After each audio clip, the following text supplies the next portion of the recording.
thick curtain of snow swallowed the Ural Mountains that winter evening in 1959, turning the entire region into a white desert where silence had weight. The locals used to say the wind had a voice of its own up there, an ancient, bitter voice that whispered warnings no traveler wanted to hear. But 9 young hikers from the Ural Polytechnic Institute weren't listening. They were ambitious, disciplined, and hungry for adventure. For them, the treacherous slopes of Kolat-Syakhl, the Mountain of the Dead, as the Mansi people called it, were simply another challenge to conquer. What none of them knew was that their journey would soon become one of the most disturbing mysteries in modern history. No suspects, no witnesses, no survivors, just fragmented evidence scattered across a frozen wilderness, sparking decades of speculation, fear, and conspiracy. Their story begins with a man named Igor Dyatlov, a 23-year-old engineering student and experienced trekker. He was meticulous, respected, almost obsessively organized. If someone like Dyatlov led an expedition, everyone felt safe. Under his leadership, the group of 7 men and 2 women, prepared themselves for a Category 3 skiing expedition, the most difficult level recognized in the Soviet Union at the time. They had trained for this. They were ready. Their mission: reach the remote Otorten Mountain and then return with detailed journals and photographs documenting the journey. And they did document everything, at least until the moment they couldn't anymore. What makes this case so unsettling is how ordinary everything started. Their train rides were cheerful, their diaries filled with jokes, sketches, songs written by flashlight. They recorded each hurdle, the cold, the exhaustion, the minor injuries, as proof they were following the plan. Nothing suggested disaster, nothing foreshadowed terror, but deep in the snow-covered wilderness, something shifted. Their last known camp, discovered weeks later, revealed a scene so bizarre and contradictory that Soviet investigators were left baffled. A tent sliced open from the inside, boots and warm clothing abandoned in temperatures reaching -30 degrees Celsius. Footprints, some barefoot, leading away from safety. Bodies found scattered across the landscape, half-dressed, injured, some with trauma equivalent to a car crash, but without any external wounds. Radiation detected on their clothing. A tongue missing, eyes missing, and nothing that conclusively pointed to what had actually happened. It is in this absence of answers that the Dyatlov Pass mystery transformed into a playground for theories. Some say it was an avalanche. Others blame military experiments, secret weapons, or classified technologies. Some whisper about the KGB. Others about indigenous spirits. A few dare to bring up extraterrestrials. In 60 years of investigations, only one thing has become clear. The truth, whatever it is, isn't simple. But let's return to the beginning, to the last moments when everything still made sense. The group departed Sverdlovsk on January 23, 1959. They carried skis, tents, notebooks, food supplies, and a Zorky 4 camera that would later become one of the most valuable pieces of evidence. They traveled by train, then truck, then horse, and finally on foot through dense forests and icy slopes.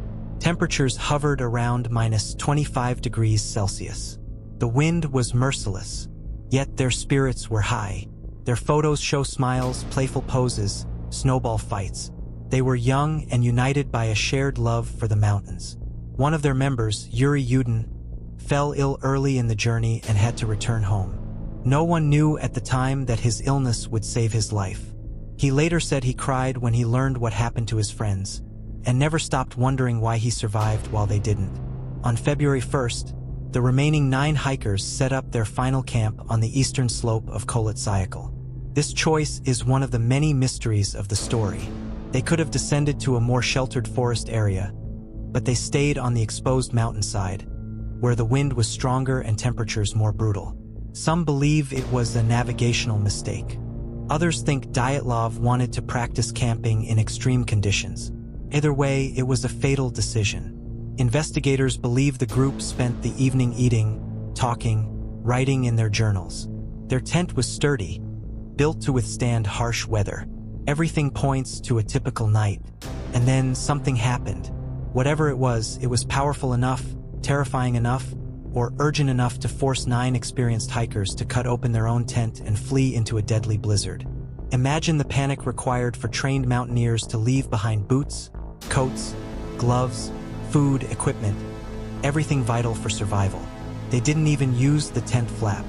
They slashed through the canvas in a frantic attempt to escape. And they didn't run. They walked, calmly, in a straight line down the slope, as if following something or someone, or as if they were disoriented and didn't fully understand what they were doing. Their footsteps gradually faded as snowstorms erased them. Weeks later, search teams found the tent first. Then 2 bodies near a cedar tree, barefoot and barely clothed, with burns on their legs, as if they had tried to climb the tree or build a fire. 3 more bodies were found between the tree and the tent, suggesting they tried to crawl back but failed. The final 4 appeared months later, buried under meters of snow in a ravine, with injuries so severe they puzzled every forensic expert. No external cuts, no bruises, just catastrophic internal trauma. Those bodies changed the entire tone of the investigation. A Soviet doctor said their injuries resembled those of victims of a high-speed collision. But there were no signs of struggle, no footprints from outsiders, and no weapon capable of such damage. How could a group of young, healthy hikers end up like this? The official Soviet conclusion at the time stated simply, a compelling natural force. Nothing more. That vague explanation only ignited more speculation. The case files were sealed. The region was restricted, and the Dyatlov Pass mystery became a legend whispered in Russian households for decades, a symbol of fear and unanswered questions.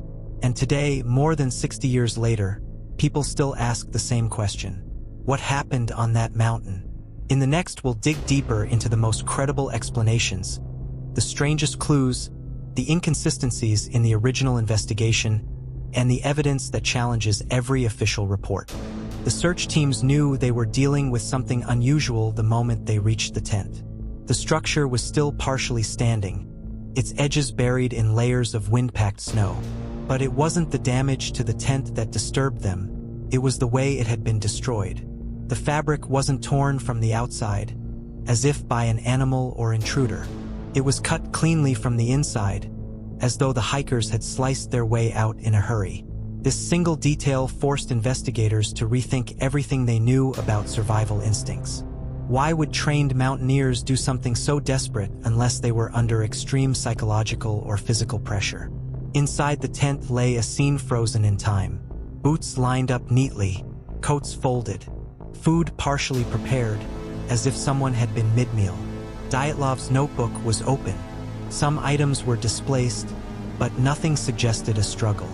It was as though the hikers had suddenly decided, or been forced, to abandon their shelter without time to gather their essentials. Yet they moved with an eerie sense of order. 9 sets of footprints leading downslope, walking, not running, barefoot or in socks.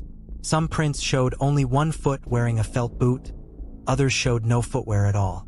To this day, this moment, this inexplicable decision to flee barefoot into a blizzard, remains one of the deepest fractures in the narrative.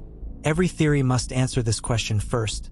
What terrified them so much that cold, logic-driven hikers acted irrationally and yet eerily calm at the same time?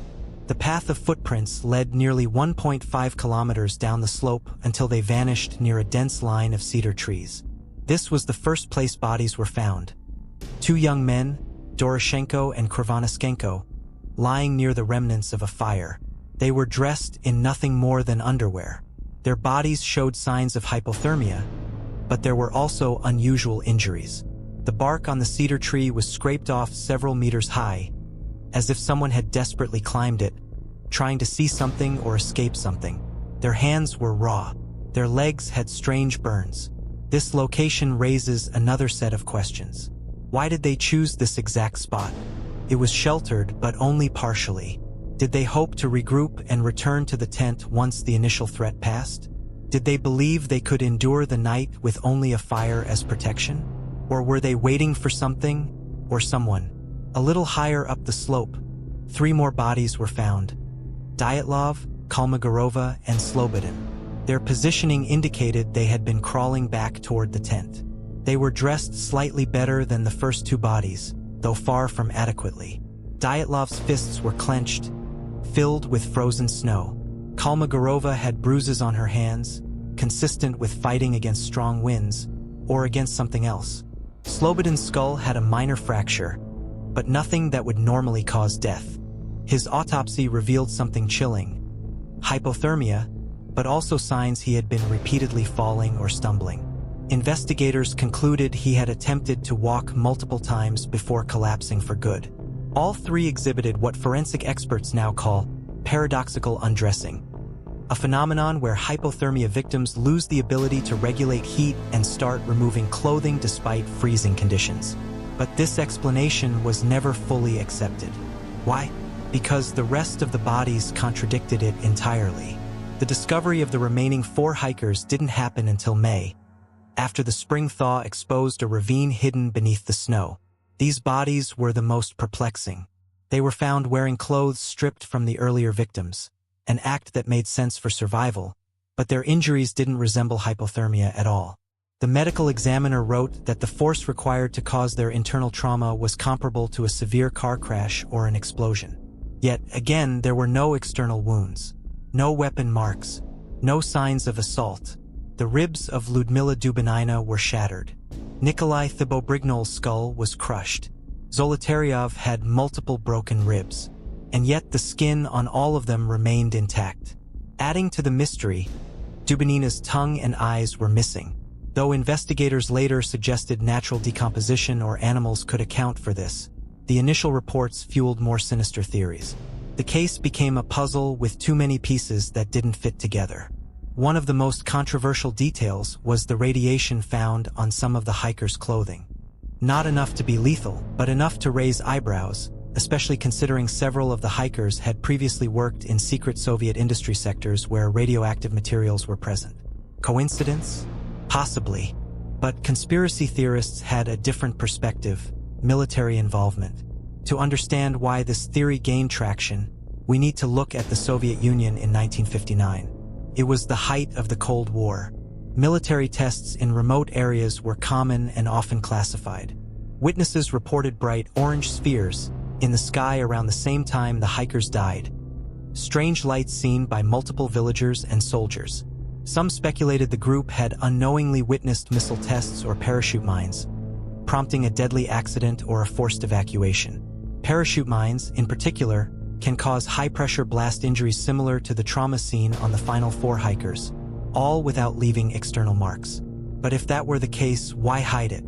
Why not simply classify the deaths as accidents in a military zone? Because the Soviet Union had a reputation for secrecy. The case files were abruptly closed. Documents were stored away. Certain reports vanished. Photographs were censored. Even the official investigators admitted they were pressured to wrap up the case. Their vague conclusion, a compelling natural force, only fueled more questions. There is another theory, the infrasound hypothesis. According to this idea, the wind conditions on Kolit-Syakhl created a natural phenomenon known as the Kármán vortex street, generating low-frequency sound waves capable of inducing fear, panic, nausea, and disorientation. Could 9 hikers simultaneously experience terror so intense that they cut open their tent and fled into the cold? Possibly. But the calmness of their footprints suggests something more complex than panic alone. Then there's the animal theory: wolves, bears, even a wolverine. But again, the evidence contradicts this. There were no animal tracks, no bite marks, no torn clothing consistent with predatory attacks. And predators wouldn't cause internal injuries resembling car crash-level trauma. One of the more supernatural theories involves the Mansi people, the indigenous reindeer herders of the region. Some early investigators suspected the Mansi might have attacked the hikers for trespassing on sacred land. But there was zero evidence of violence, no foreign footprints, and no motive. In fact, the Mansi people helped the search teams. They even contributed local knowledge of the terrain to assist investigators. The theory was quickly abandoned. Then we reach the more extraordinary theories: aliens, paranormal forces, portals, dimensional anomalies. These ideas drew inspiration from the missing tongue, the strange burns, the radiation, and the reports of glowing lights in the sky. Most scientists dismiss these theories outright, but the lack of a definitive explanation has allowed them to persist in popular culture. But beyond all theories, the facts remain. Something drove 9 intelligent, trained, and coordinated individuals to abandon their only source of safety in lethal weather. Something caused multiple traumatic injuries without external violence. Something forced them apart, scattered them, and ultimately sealed their fate. And for decades, the truth was locked behind Soviet secrecy. Until recently, in 2019, Russian authorities reopened the case, attempting to put the mystery to rest once and for all. Their conclusion? A rare type of avalanche, specifically a slab avalanche, triggered by the hikers cutting into the snow to set up their tent. According to this explanation, a block of compacted snow slid onto the tent with enough force to injure or frighten the hikers, driving them out into the blizzard. Cold, darkness, and disorientation did the rest. But this explanation left many experts unconvinced. If the avalanche was strong enough to cause trauma, why weren't the hikers crushed inside the tent? Why were the footprints so orderly? Why was the tent still partially standing when found? Why did the autopsy reports describe trauma inconsistent with an avalanche? Even the lead investigators admitted that their conclusion was only the most likely, not definitive. What happened at Dyatlov Pass may never be fully known. But in the next, we'll peel back the layers even further, exploring the photographs the hikers left behind, the final entries in their journals, the strange presence of an unidentified man in the last roll of film, and the enduring question: did the hikers unknowingly capture evidence of what killed them? Before their bodies were found, before the autopsies puzzled the investigators, before the endless theories emerged, there was something else, something far more intimate, that the hikers left behind. Their cameras. Dyatlov's group carried multiple cameras during the expedition, documenting every step of their journey. These weren't mere souvenirs. They were tools for logging their progress, proving the success of their expedition, and capturing the spirit of adventure that defined Soviet youth culture. When the cameras were recovered from the tent and later developed, they told a story that was both comforting and haunting. The early photos were warm, almost cheerful: snow-covered peaks, group portraits, laughter frozen in time, scenes of camaraderie, hikers huddling around a stove, adjusting backpacks, joking in front of the lens. Nothing about these moments foreshadowed the catastrophe that was coming. But then, the tone shifts. The last rolls of film show the hikers ascending the slope of Kolotsyakal, just hours before the tragedy. Their expressions are serious, focused. The wind is visibly harsher. Snow blinds the horizon. The sun is low, dipping behind the mountains.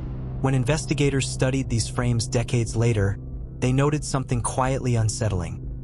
The hikers seemed tense, not fearful, but aware that something was different about this leg of their journey. The final recovered frames form one of the most controversial mysteries in the case. One camera contained an image so blurred, so chaotic, that even modern forensic analysts struggle to decipher it. Some describe it as a bright, circular light cutting through the darkness. Others say it resembles the inside of the tent being illuminated by a sudden flash. Still others believe it captures a fireball or explosion in the sky. This is the so-called Frame 33, a photo that became the fuel for decades of speculation. Was it the hikers attempting to photograph something unusual occurring above them? A military flare? A rocket? Or was it simply a shaky, accidental shot taken in darkness? And then there is the most debated image of all, the mysterious figure captured in the distance. In one photo, a man stands partially obscured behind trees, his posture slightly hunched, his silhouette unfamiliar. Some claim it's one of the hikers. Others insist it's a stranger. There are theories that the group encountered someone that night, someone who followed them, someone they shouldn't have met.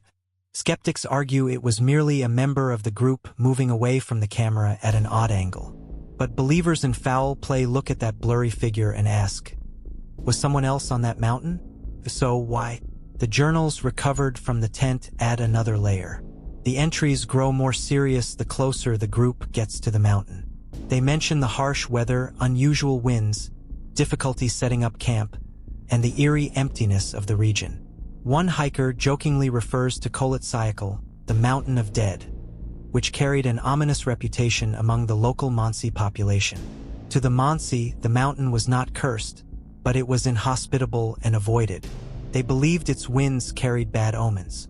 They refrained from hunting there. Yet, there was no folklore suggesting violence or supernatural threats. The hikers wrote about local legends with the curiosity of outsiders, not fear. Still, those words took on new meaning after their deaths. Another detail emerged from the journals. The hikers encountered severe snowstorms the day before the incident. The winds grew violent. Visibility dropped. They attempted to reroute but became disoriented. Their final decision, to set up camp on the exposed slope rather than seeking shelter in the forest, was one that later investigators scrutinized heavily. Why didn't they continue downhill where the terrain was safer? Some theorized Dyatlov made the call intentionally. Perhaps he wanted to practice pitching the tent under difficult conditions. Perhaps visibility prevented them from realizing how close the forest was. Or perhaps something occurred on the descent that made them turn back. But no journal entry reveals distress. No one wrote about danger or fear. And that silence, combined with the abrupt nature of the tent's destruction, creates a gap in the timeline investigators still struggle to fill. Then there were the military testimonies. Decades later, several retired Soviet officers claimed that secret weapons tests were taking place in the Ural Mountains around that time. Some spoke of rocket prototypes. Others mentioned explosive parachute mines that detonated mid-air with tremendous force and concussion. These devices could create pressure waves capable of causing the exact type of internal injuries found on the last 4 bodies, without leaving external marks. This is why the parachute mine theory became one of the strongest non-supernatural hypotheses. According to this scenario, the hikers heard or saw explosions in the sky, bright flashes, booming concussions, disorienting shockwaves. Confused and terrified, they fled the tent, disorganized but controlled enough to move in a line. The burns on the 2 men found near the cedar tree, possibly caused by exposure to high-energy blasts. The missing tongue and eyes, decomposition accelerated by a wet environment. The radiation found on their clothing, trace contamination from the mines or previous industrial work. And the injuries found in the ravine, exactly what one would expect from a concussion-type blast. But this theory has weaknesses. If tests were conducted, where are the military records? Why did no nearby garrisons report anything unusual? Why did the Soviet government close the case rather than sealing it under high secrecy? Most importantly, why didn't the tent collapse in the initial blast?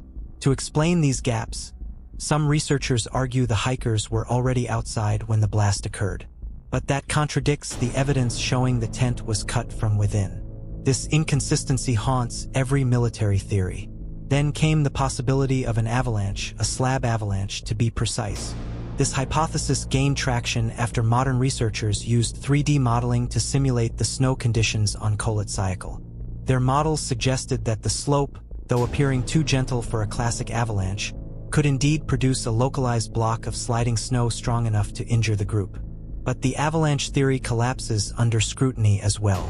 The tent was found partially standing. Some of the poles were intact. No large mass of snow was covering the area. No deep snow trenches or pressure ridges.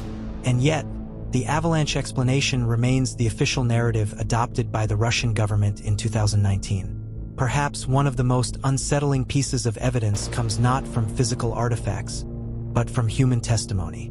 Villagers in the region reported seeing strange glowing orbs in the sky around the night of the incident. Some described them as orange spheres drifting silently. Others saw what appeared to be bright explosions far above the mountains. These reports were never officially connected to the incident, but they resurfaced repeatedly whenever new investigations took place.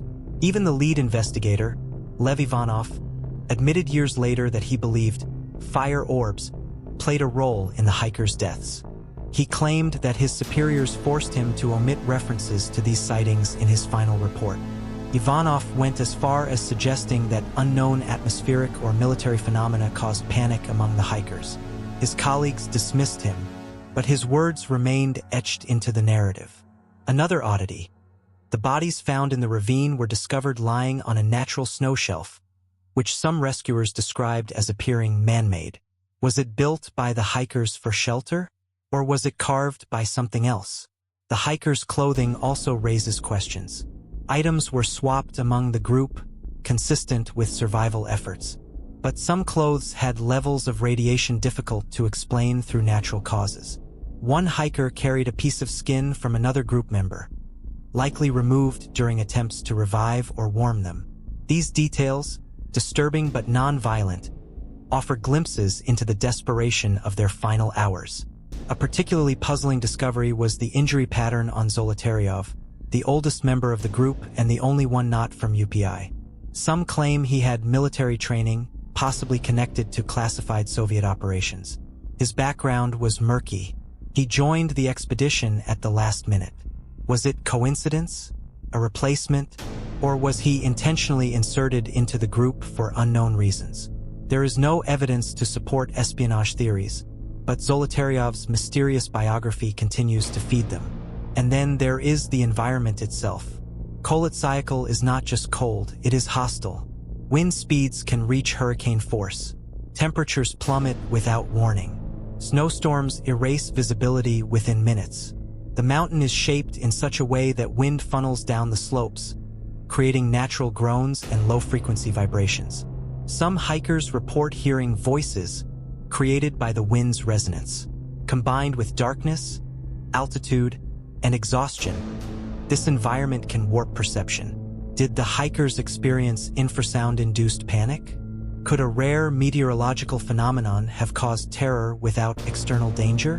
No theory fully aligns with the data, but each provides fragments. By now, investigators, scientists, and storytellers have all reached the same conclusion. The mystery of the Dyatlov Pass lies in the convergence of multiple factors. Not a single cause, but a chain reaction. But what exactly triggered that chain? In the next, we'll delve into never-before-discussed theories, the resurfacing of lost Soviet documents, the strange military photos that appeared years later, and the one detail that even modern researchers still cannot explain. Why were the hikers' bodies found miles apart, each group seeming to follow a different, desperate logic, as if they were fleeing not just the cold, but each other? As investigators pushed deeper into the circumstances surrounding the Dyatlov group's final hours, a pattern began to emerge, one that was both disturbingly logical and profoundly unsettling. The deeper they looked, the more it became clear that whatever happened that night was not random. Nor was it a simple accident. Every piece of evidence seemed to form a chain of escalating events, each one more unnerving than the last. One of the most shocking details in the case concerned the bizarre injuries suffered by the hikers. These were not scrapes from falling on rocks or bruises from rolling down a slope. They were catastrophic internal traumas, yet with almost no external wounds. One investigator compared them to injuries sustained in high-impact car crashes. Another said they were similar to the damage caused by a shockwave, even though no explosion occurred in the area. Take Lyudmila Dubinina, for example. Her ribs were shattered in multiple places. An investigator wrote that the force required to cause such damage was enormous, far beyond what a human could inflict. But what made it even more baffling was the context. Her body was found in a ravine, partially covered by snow. If she had fallen, investigators reasoned, the snow should have cushioned her. Instead, she received devastating trauma. And then there was the detail that made even seasoned forensic experts recoil. Her tongue was missing, not simply bitten off, removed, cleanly, with no sign of animal scavenging. No blood indicating that the wound happened before death. It appeared that the removal occurred after she died. Her eyes were missing as well, and investigators at the time struggled to explain how. They attributed it to water and natural decomposition, but even those explanations felt strangely inadequate to those who reviewed the files later. The odd positioning of the bodies, the apparent lack of struggle, and the speed at which the injuries must have occurred all raised more questions than answers. Another disturbing fact involved the clothing. Some of the hikers were found partially undressed or wearing each other's clothes. Under normal circumstances, this might seem trivial, but in sub-zero temperatures, It hinted at a condition known as paradoxical undressing, often seen in cases of hypothermia. Victims near death may feel an overwhelming sensation of heat and begin removing clothing unconsciously. But this didn't explain why others were wearing multiple layers stripped from the dead. Nor did it explain why the group left their tent in the first place. All at once, calmly, without panic, without grabbing gear, without taking advantage of the supplies they had meticulously packed. What force could make 9 experienced hikers slice their way out of a tent from the inside and walk into the frozen night without shoes, without coats, and without even flashlights? The Soviet authorities conducted 3 separate investigations. Every time they attempted a neat conclusion, and every time the evidence fought back.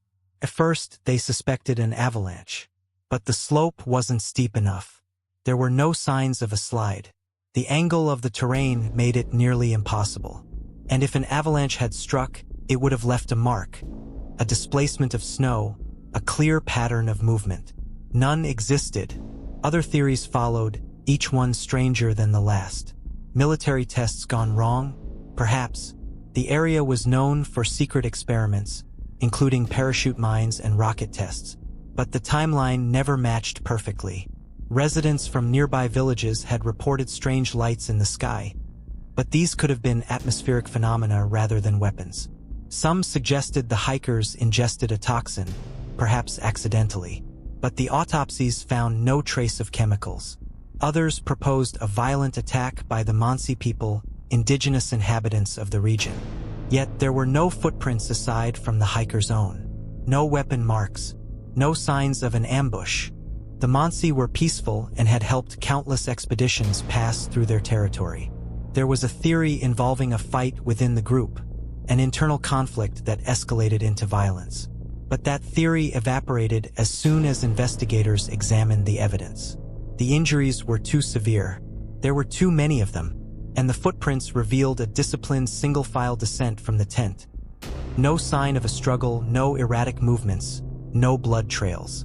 Another theory suggested the presence of infrasonic sound waves created by the wind passing over the mountain. This rare phenomenon, some scientists argued, could induce panic, disorientation, or nausea, in theory causing the hikers to flee irrationally.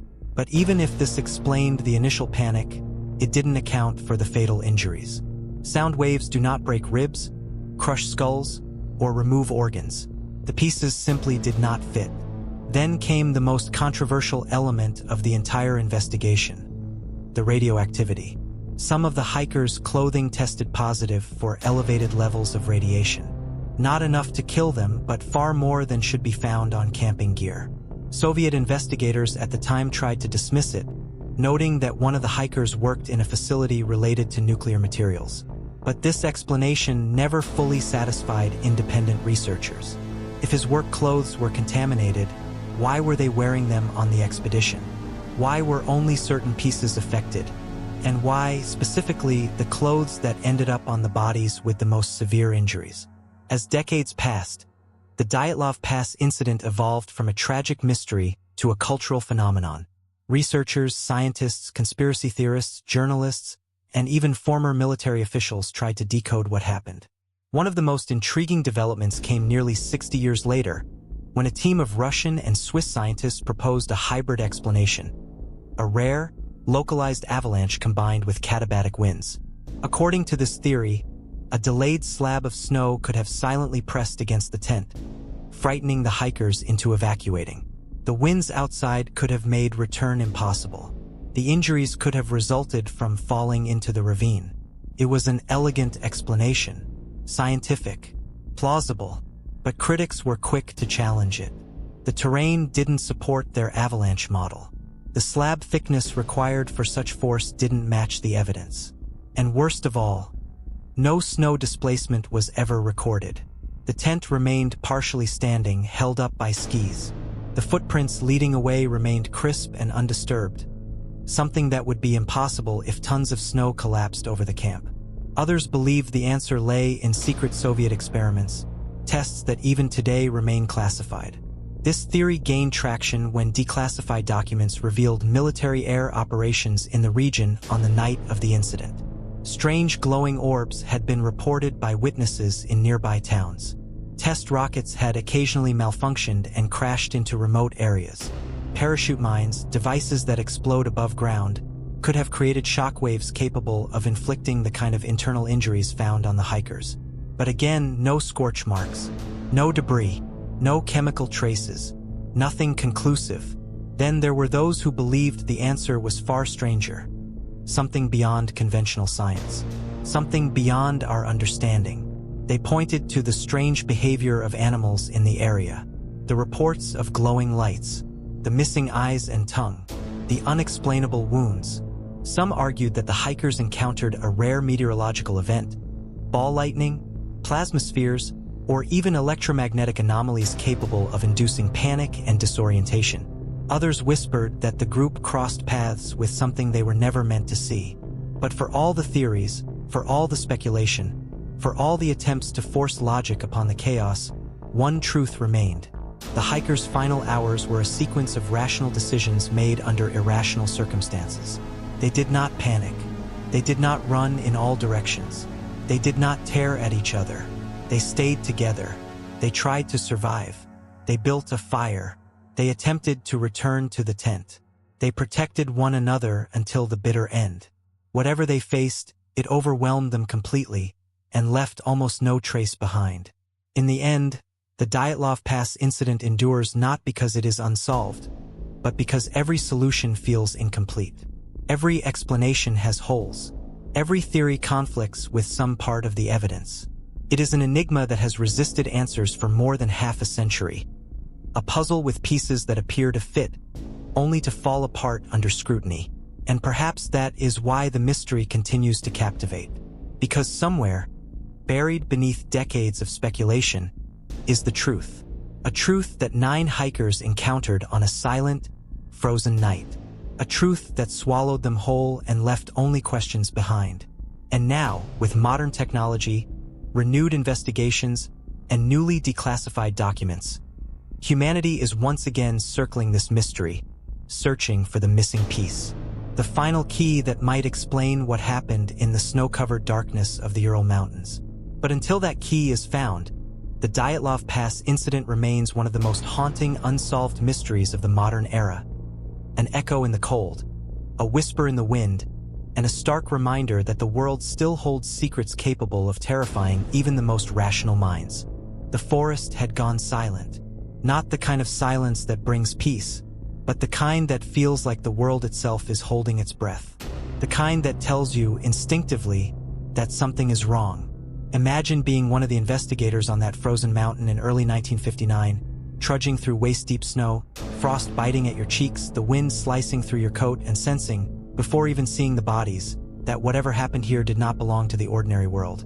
Because even though the case of the Dyatlov Pass incident has been analyzed, debated, and reinterpreted for decades, the ending of the story is still as unsettling as the night it took place. And as we reach the final part of this narrative, it becomes clear that this mystery is not about just one tragedy. It's about the unsettling possibility that the truth, whatever it is, still hides somewhere in the cold shadows of the Ural Mountains. When the last 4 bodies were found in the ravine, investigators faced the most disturbing scene of the entire case. These corpses didn't simply collapse from hypothermia. They were severely damaged, yet without external wounds. No bruising, no lacerations, no tearing of the skin, but beneath the surface, crushed ribs, collapsed skull. A force so powerful that, according to the autopsy, it was comparable to a car crash. And still no clear sign of what could have caused it. One of the women was missing her tongue, her eyes, and part of her lips. Natural decomposition? Freeze-related damage? Or something else entirely? Some investigators leaned toward natural explanations. Others saw far more sinister implications. Whatever the reason, these details fueled a wave of theories that would echo for generations. The ravine group had survived longer than the others, likely several hours or even days. They had tried to build a shelter. They had tried to stay warm, but something had already shattered their bones, leaving them physically ruined and fatally weakened. And the snow would eventually finish what the initial trauma had begun. When the remains were brought back and the press got wind of the bizarre injuries, panic spread. The Soviet government responded the only way the Soviet government of that era knew how, by imposing silence. Files were classified. Access to the region was restricted for years. Witnesses were told not to speak. And with silence came speculation. And with speculation came fear. For decades, everything was on the table. Everything. Some people believed the hikers had encountered a secret military test. Others thought the group might have stumbled onto classified weapons, parachute mines, infrasonic weapons, radioactive materials. There were even rumors that the hikers might have seen the Soviet equivalent of Area 51 in action. But these weapons and tests would have needed to produce clearer, more consistent injuries, and none of the physical evidence matched them perfectly. Others clung to supernatural explanations. A yeti, forest spirits, unknown creatures, or even UFO interference. After all, several locals and military personnel reported seeing bright lights in the sky that night. Glowing spheres, silent, drifting, then speeding across the horizon. Natural, atmospheric, or something else? Those who believed in extraterrestrial involvement pointed to the missing tongue, the organ damage, the strange burns on clothing, and even the strange radioactive traces found on some garments. Skeptics argued that these ideas were nothing more than Western sensationalism, amplified by imagination. Realists said the answer must be grounded in physics, geography, or human error. But the truth? The truth hid itself behind contradictions, missing documents, and confusing autopsy reports that contradicted one another depending on which year and which translation you read. Families of the hikers kept demanding answers. Scientists debated endlessly, and the Dyatlov Pass became a symbol, a blank canvas onto which the world projected its fears, fantasies, and unanswered questions. Then, nearly 60 years later, something unexpected happened. In 2019, the Russian government reopened the case. After all that time, after all the secrecy, after all the conspiracies, many believed that this was meant to put an end to the speculation once and for all. A final, official explanation. A resolution that would close the book forever. Their conclusion? An avalanche. A completely ordinary, unremarkable avalanche. According to the official report, the hikers cut into the snow to set up their tent, destabilized the slope, and triggered a delayed slab avalanche that crushed the tent, forcing them to flee into the night. Disoriented, freezing, panicked, they wandered until the cold overcame them. The blunt force injuries were attributed to the pressure of heavy snow. The missing tongue and facial tissue were dismissed as decay from running water in the ravine. Case closed, or so the government claimed. The reaction? A global chorus of disbelief. Avalanche experts insisted the slope was too shallow. Wilderness survival specialists argued the hikers would not have fled without proper clothing unless something far more immediate and terrifying pushed them to do so. And forensic specialists questioned how snow pressure could cause internal trauma while leaving no external marks. Netflix even produced a docuseries attempting to bridge the gap between skepticism and the official explanation, using advanced simulations to demonstrate that a specific type of slab avalanche could theoretically produce injuries matching the autopsies. This was backed by computer modeling from specialists who had worked on Disney's movie Frozen, of all things. And while that theory convinced some, others found it far too convenient, because it still doesn't explain everything. It doesn't explain the glowing orbs witnessed that night, or the weird radiation traces, or the fact that the hikers cut open the tent from the inside instead of going through the entrance, or the sudden, overwhelming panic needed to drive 9 experienced mountaineers into lethal conditions without grabbing essential survival gear. Most importantly, it doesn't explain why some of the injuries were so extraordinarily violent. So what does that leave us with? A mystery half solved, a truth half revealed, a story trapped somewhere between science and speculation, logic and fear, reality and myth. But perhaps the most haunting part of the Dyatlov Pass incident is not what we know. It's what we may never know. Because the mountain didn't just take 9 lives. It swallowed the evidence.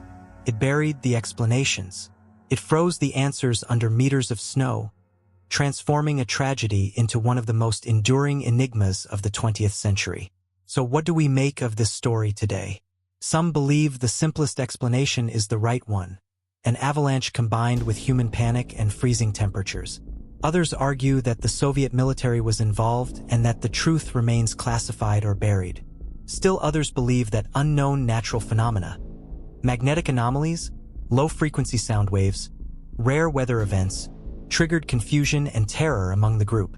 And then there are those who insist that something unexplained happened that night, something beyond human understanding, something that science can't yet define. Ultimately, the Dyatlov Pass is a mirror. What you see in it depends on what you believe. Fear shapes the narrative. Curiosity sustains it. Mystery protects it. And as long as there are unanswered questions, as long as a single detail remains unclear, the human imagination will fill in the gaps. 60 years later, the story of those 9 hikers continues to echo across time. It inspires books, films, documentaries, and endless theories because it speaks to something primal in us. A fear of the unknown, a fascination with the unexplained, a reminder that despite all our scientific advancements, some corners of the world remain shrouded in darkness. The hikers left diaries full of hope, ambition, humor, and excitement. They set out on a journey expecting adventure, not tragedy. And in honoring their story, we don't just explore a mystery. We remember 9 young people whose dreams never made it down the mountain. And now, as we close this chapter, the question remains, will the Dyatlov Pass incident ever be fully explained? Or will it remain an eternal riddle carved into the frozen stone of the Ural Mountains? If you want to dive deeper into mysteries like this, cases where the truth and the unknown collide, make sure you stay with me. Subscribe, leave a comment, and tell me, what do you think really happened that night? Was it nature? Was it human error? Or was it something far stranger? Your theory might be the next one we explore, because the world is full of mysteries, and this is only one of them.